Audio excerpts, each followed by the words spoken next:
Hi viewers, welcome to our channel. ప్రస్తుతం మనతో పాటు సీనియర్ జర్నలిస్ట్ దామ బాలా సార్ వారితో మాట్లాడదాం. నమస్కారం సార్. నమస్తే సార్, కోల్కతా మెడికో హత్యాచార కేసు ఇంకా ఒక కొలిక్కి రాలేదు సార్, ఇంకా నడుస్తూనే ఉంది.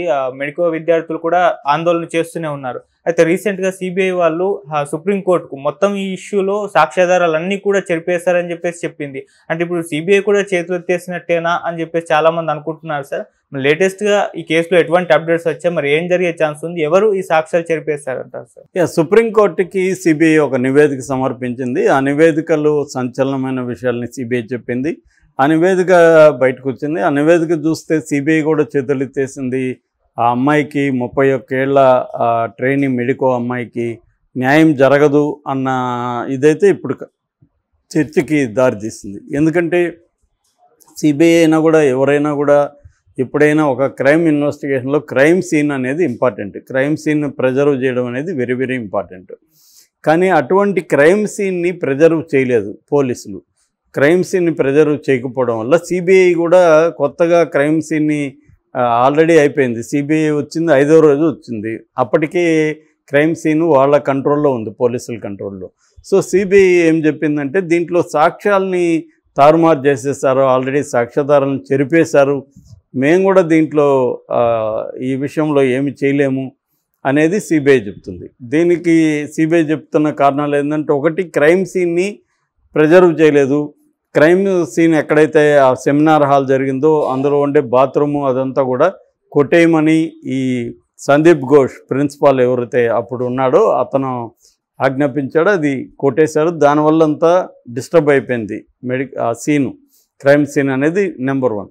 నెంబర్ 2, ఆందోళనకారులు వెళ్ళి హాస్పిటల్కి వెళ్ళి ధ్వంసాలు అవన్నీ చేశారు. దానివల్ల కూడా క్రైమ్ సీన్లో ఉండాల్సిన సాక్ష్యాలన్నీ కూడా పక్కకి వెళ్ళిపోయినాయి. సో ఆందోళనకారులు తృణమూల్ బ్యాచ్ ప్లాన్డ్గానే చేశారనేది ఒక వినిపిస్తుంది. మూడవది, పోస్ట్ మార్టం ప్రాపర్గా లేదు. బాడీని కానీ పూడ్చి ఉంటే మళ్ళీ బాడీని రీపోస్ట్ మార్టం చేసే అవకాశం ఉంది. కానీ వాళ్ళ అమ్మ నాన్న మీద ప్రెజర్ చేయించి దాన్ని బాడీని తగలబెట్టించారు, త్వరగానే ఇదే చేసేసారు. పోస్ట్ మార్టం కూడా ప్రాపర్గా జరగలేదు. ఆ డాక్టర్ ఎవరైతే ఇచ్చారో అదే ఆ సర్టిఫికేట్ కూడా సరిగా లేదు. దాన్ని బేస్ చేసుకొని మేము విచారణ జరపాలి తప్ప మాకు వేరే మార్గం లేదని సిబిఐ చెప్తుంది. సో సిబిఐని ఇక్కడ తప్పుపట్టడానికి ఏం లేదు. సిబిఐ లేట్గా ఎంటర్ అయింది. సిబిఐకి ఆల్రెడీ పోలీసులు ఎప్పుడైనా కూడా హత్య జరిగిన తర్వాత, హత్య కానీ అత్యాచారం జరిగిన తర్వాత ప్రాపర్గా అమ్మాయిని పరీక్షించి ఉండాలి. ఎందుకంటే సెమెన్ కూడా ఎక్కువ మోతాదులో ఉంది. ఒకరు చేయలేదు, ఇది మూకమ్మడిగా చేశారు అత్యాచారం అని వాళ్ళ ఇంట్లో వాళ్ళు ఆరోపిస్తున్నారు, వాళ్ళ ఫ్రెండ్స్ అందరూ ఆరోపిస్తున్నారు. ఎందుకంటే అతను ఒక్కడే చేసే పరిస్థితి కాదు. ఆ అమ్మాయి ఒంటి మీద కూడా 25 గాయాల పైన ఉన్నాయి, మెడించేశారు, కాళ్ళు చేతులు ఇదైపోయినాయి. ఇంటర్నల్గా కూడా అనేక గాయాలు ఉన్నాయి అమ్మాయి మీద. ఈ స్థాయిలో ఉన్నాయంటే ఖచ్చితంగా ఒక్కరు చేసే పని కాదు అని చెప్తున్నారు. తను కూడా తనకి లైట్ డిటెక్టర్ టెస్ట్ చేస్తే కూడా ఆ సంజయ్ రాయ్ అనే ప్రధానమైన ముద్దాయికి అందులో కూడా తను నేను చేయలేదు, నేను వెళ్ళేసరికి ఆల్రెడీ ఎవరు చేస్తున్నారు, నేను పారిపోయిచ్చానని అతను చెప్తున్నాడు. సో నిజంగా ఒకడేది ఇతను పాత్ర ఉందని అయితే నమ్ముతున్నారు. ఎందుకంటే సీసీటీవీలు ఇతను వెళ్ళింది చెప్తున్నాయి. క్రైమ్ సీన్లో ఇతని వాడిన బ్లూటూత్ హియరింగ్ ఎయిడ్ అది కనిపిస్తుంది. ఇవన్నీ ఉన్నాయి. అంటే నైటు అతను 2 సార్లు 3 సార్లు ఆ ప్రాంతంలో వెళ్ళడం, రెండోది అతనికి అందుబాటులో ఉండడం, ఎందుకంటే అతను అవుట్ పోస్ట్లో పనిచేస్తున్నాడు. ఇవన్నీ అతని వైపు వేలెత్తి చూపిస్తున్నాయి. బట్ అతను చేశాడనడానికి రేపొద్దున కోర్టులో ప్రూవ్ చేయడానికి ఎలా సాధ్యం? కెమెరాలు ఏం చెప్తున్నాయి? అతను వెళ్ళాడని చెప్తున్నాయి. వెళ్ళడం నేరం కాదు కదా. అతను చేశాడా లేదా ఎలా నిరూపిస్తారు కోర్టులో? అందువల్ల సిబిఐకి ఏంటంటే క్రైమ్ సీన్ ఇంపార్టెంటు. అతను డిఎన్ఏ అక్కడ క్రైమ్ సీన్లో ఉండాలి. సో అవన్నీ వేలి ముద్రలు ఉండాలి. ఇవన్నీ ప్రాపర్గా చేయలేదు. నిజానికి మనకి ఇవాళ అడ్వాన్స్డ్ ఇన్వెస్టిగేటివ్ మెథడ్స్ ఎవాల్వ్ అయినాయి వరల్డ్ లెవెల్లో. ఏఐ కూడా వచ్చింది. సో చాలా అడ్వాన్స్డ్గా ఇన్వెస్టిగేటివ్ మెథడ్స్ వచ్చాయి. కానీ మనవాళ్ళు ఇప్పటికి కూడా ఏ కేసును కూడా కంక్లూజివ్గా దాన్ని ప్రూవ్ చేయలేని పరిస్థితి బలంగా ఇప్పటికి ఉందంటే కారణం ఏంటంటే, ప్రధానంగా కొన్ని ప్రోటోకాల్ మెథడ్స్ని ఫాలో కావాలి. అది ఫస్ట్ జరగగానే క్రైమ్ సీను, దానికి అక్కడ ఫోరెన్సిక్ టీం రావాలి. ఫోరెన్సిక్ టీం ప్రాపర్గా దాని క్రైమ్ సీన్ ప్రిజర్వ్ చేయాలి, అందులో దొరికిన ఆ మెటీరియల్ అంతా కూడా స్టోర్ చేసుకోవాలి, దాని తర్వాత ఫోరెన్సిక్ ల్యాబ్కి పంపించి దాన్ని చెక్ చేసుకోవాలి. ఇవన్నీ మనకి సైంటిఫిక్ ఎవిడెన్స్ అనేది కోర్టులో బలంగా నిలుస్తుంది. మిగతాదంతా కూడా సర్కమ్స్టాన్షియల్ ఎవిడెన్స్ అంటారు. అంటే ఇతను అక్కడికి వెళ్ళడం, కెమెరాలో కనపడడం, ఇదంతా సర్కమ్స్టాన్షియల్ ఎవిడెన్స్ తప్ప డైరెక్ట్గా అతన్ని ఇన్వాల్వ్ చేసే ఎవిడెన్స్ కాదు. సో ఇది ఇప్పుడు మామూలుగా అత్యాచారం స్పెర్మ్ ఉంటుంది. ఆ స్పెర్మ్ ఎవరిదో ఎందుకు చెప్పలేకపోతున్నారు అనేది కామన్ మ్యాన్కి ఉన్న డౌట్. ఇప్పుడు ఆ స్పెర్మ్ ఇతందా కాదా, ఇతందైతే ఒకరిదా ఇద్దరిదా తెలిసిపోతుంది కదా, అది కూడా ఎందుకు చేయలేకపోతున్నారు అనేది మామూలు వాళ్ళకే డౌట్ వస్తుంది. ఎందుకంటే ఇవాళ క్రైమ్ ఇన్వెస్టిగేషన్కి సంబంధించి సినిమాలు, వెబ్ సిరీస్, రియల్ స్టోరీస్ అంతా అందరూ చూస్తున్నారు. దాంట్లో ఏమో వెరీ సైంటిఫిక్గా సిస్టమేటిక్గా బ్రహ్మాండంగా జరుగుతున్నట్టు మనకు కనబడుతుంది.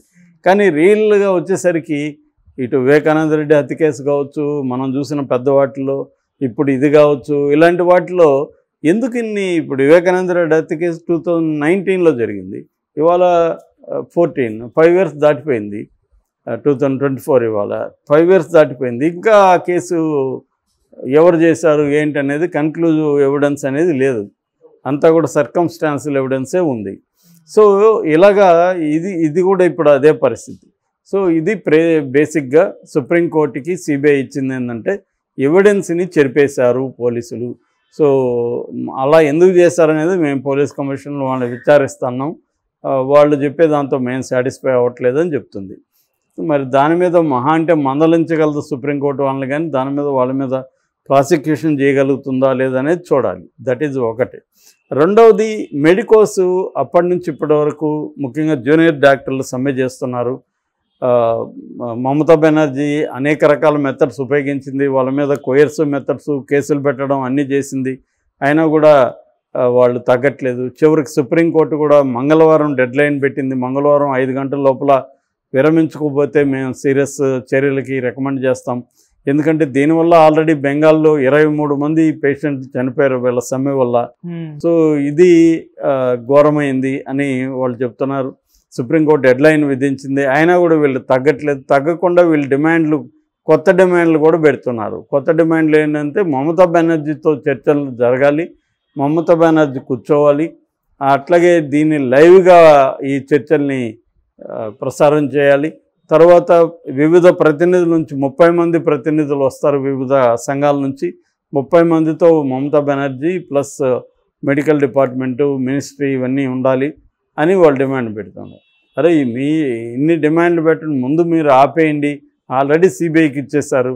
సో స్టేట్ గవర్నమెంట్ ఇప్పుడు ఏం చర్చలు జరుపుతుంది, ఓన్లీ భద్రతకు సంబంధించి మిగతా వాటికి సంబంధించి మంత్రులు మాట్లాడతారు అని చెప్తే వీళ్ళు వినట్లేదు. మరి ఇది ఎక్కడికి దారి తీస్తుందనేది చూడాలి.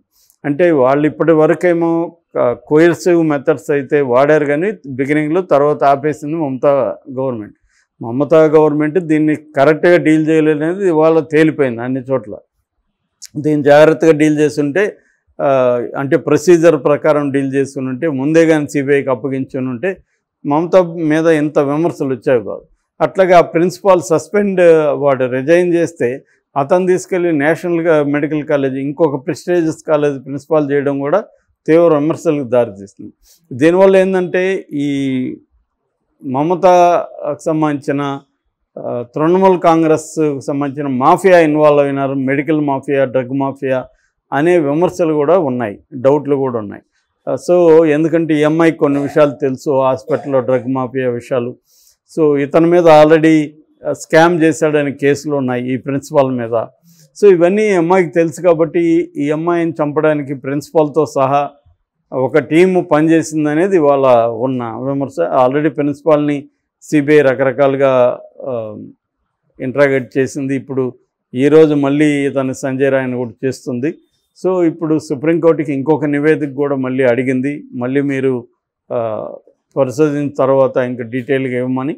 సో దాంట్లో ఏమిస్తుందో చూడాలి మనం. ఏదేమైనా ఈ కేసు బలంగా నిలబడేదానికి తగిన సాక్ష్యాలు లేవని సిబిఐ ముందే చెప్పేస్తుంది. సో అందువల్ల ఇప్పుడు డౌట్ అయితే వస్తుంది అందరికీ, నిజంగా ఈ కేసులో నేరస్తులు దొరుకుతారా, లేకపోతే సంజయ్ రాయ్ ఒకరినే బలి చేసి అతనికి శిక్ష విధించేసి చేతులు దులుపుకుంటారా అనేది చూడాలి. Okay sir, thank you so much sir.